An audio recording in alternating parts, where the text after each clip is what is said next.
ತಾತ್ಕಾಲಿಕ ಯುದ್ಧ ವಿರಾಮದ ನಂತರ ಈಗ ಮತ್ತೆ ಅಮೆರಿಕ ಅಧ್ಯಕ್ಷ ಡೊನಾಲ್ಡ್ ಟ್ರಂಪ್ ಇರಾನ್ ವಿರುದ್ಧದ ದಾಳಿಗೆ ಹೊಸ ಸಂಭಾವ್ಯ ದಿನಾಂಕಗಳನ್ನು ಘೋಷಣೆ ಮಾಡಿದ್ದಾರೆ.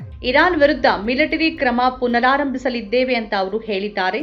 ಆದರೆ ಟ್ರಂಪ್ ನಿನ್ನೆ ಮಾತಾಡಿದಂತೆ ಈಗ ಮಾತಾಡಿದಂತೆ ನಾಳೆ ಮಾತಾಡೋದಿಲ್ಲ ಅನ್ನೋದು ಹೊಸ ವಿಷಯ ಏನಲ್ಲ. ದಾಳಿಯ ಬೆದರಿಕೆ ಹಾಕ್ತಾನೆ ಇರುವ ಅವರು ದಾಳಿ ಮಾಡೋಕೆ ಧೈರ್ಯ ಮಾಡ್ತಿಲ್ಲ ಅನ್ನೋದು ಕೂಡ ನಿಜ. ಶೀಘ್ರವೇ ಇರಾನ್ ಒಪ್ಪಂದ ಮಾಡಿಕೊಳ್ಳದೆ ಇದ್ರೆ ದಾಳಿ ನಡೆಸಲಾಗುತ್ತೆ ಅಂತ ಟ್ರಂಪ್ ಮತ್ತೊಮ್ಮೆ ಇರಾನ್ಗೆ ಗಡುವು ನೀಡಿದ್ದಾರೆ. ನೌಕಾಪಡೆ ಹಡಗುಗಳು, ಕ್ಷಿಪಣಿಗಳು ಮತ್ತು ಶಸ್ತ್ರಾಸ್ತ್ರಗಳೊಂದಿಗೆ ಅಮೆರಿಕ ಸಂಪೂರ್ಣವಾಗಿ ಸಿದ್ಧವಾಗಿದೆ ಅಂತ ಅವರು ಶ್ವೇತಭವನದಲ್ಲಿ ವರದಿಗಾರರಿಗೆ ತಿಳಿಸಿದ್ದಾರೆ. ಮಂಗಳವಾರ ಇರಾನ್ ಮೇಲಿನ ದಾಳಿಯನ್ನ ಮುಂದೂಡಿರೋದಾಗಿ ಟ್ರಂಪ್ ಹೇಳಿದ್ರು. ಇರಾನ್ ಒಪ್ಪಂದಕ್ಕಾಗಿ ಬೇಡ್ಕೊಳ್ತಿದೆ ಮತ್ತು ಶೀಘ್ರದಲ್ಲೇ ಒಪ್ಪಂದಕ್ಕೆ ಬರದೇ ಇದ್ರೆ ಯುಎಸ್ ದಾಳಿ ಮಾಡುತ್ತೆ ಅಂತ ಅವರು ಹೇಳಿದ್ದಾರೆ. ಇರಾನ್ ಪರಮಾಣು ಶಸ್ತ್ರಾಸ್ತ್ರಗಳನ್ನು ಅಭಿವೃದ್ಧಿಪಡಿಸೋದನ್ನ ಅಮೆರಿಕ ಒಪ್ಪಲು ಸಾಧ್ಯವಿಲ್ಲ ಅಂತ ಟ್ರಂಪ್ ಹೇಳಿದ್ದಾರೆ.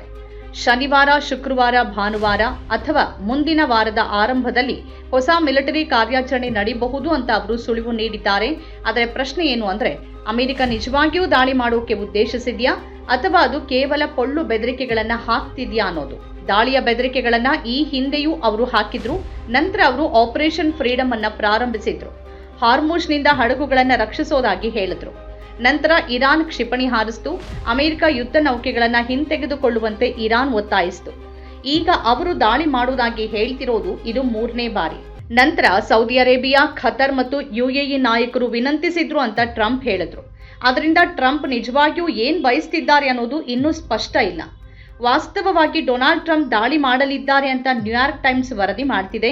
ಟ್ರಂಪ್ ಮಾರುಕಟ್ಟೆ 25% ಕುಸಿದ್ರೂ ಪರವಾಗಿಲ್ಲ ಅಂತ ಹೇಳ್ತಿದ್ದಾರೆ. ಇರಾನ್ ಪರಮಾಣು ಶಸ್ತ್ರಾಸ್ತ್ರಗಳನ್ನ ಹೊಂದೋಕೆ ಬಿಡೋದಿಲ್ಲ ಅಂತ ಹೇಳ್ತಿದ್ದಾರೆ. ಇರಾನ್ ಈಗಾಗಲೇ ಪರಮಾಣು ಶಸ್ತ್ರಾಸ್ತ್ರಗಳನ್ನ ಅಭಿವೃದ್ಧಿಪಡಿಸ್ತಿಲ್ಲ ಅಂತ ದಾಖಲೆಯಲ್ಲಿ ಹೇಳಿದೆ. ಅದು ಈಗಾಗಲೇ ಇದನ್ನ ಹೇಳಿರುವಾಗ ಟ್ರಂಪ್ ಅಥವಾ ಇಸ್ರೇಲ್ ಇರಾನ್ ಪರಮಾಣು ಶಸ್ತ್ರಾಸ್ತ್ರಗಳನ್ನ ಅಭಿವೃದ್ಧಿಪಡಿಸುತ್ತೆ ಅಂತ ಯಾಕೆ ಹೇಳ್ತೀವಿ ಅನ್ನೋದೇ ಅರ್ಥವಾಗದ ಸಂಗತಿ.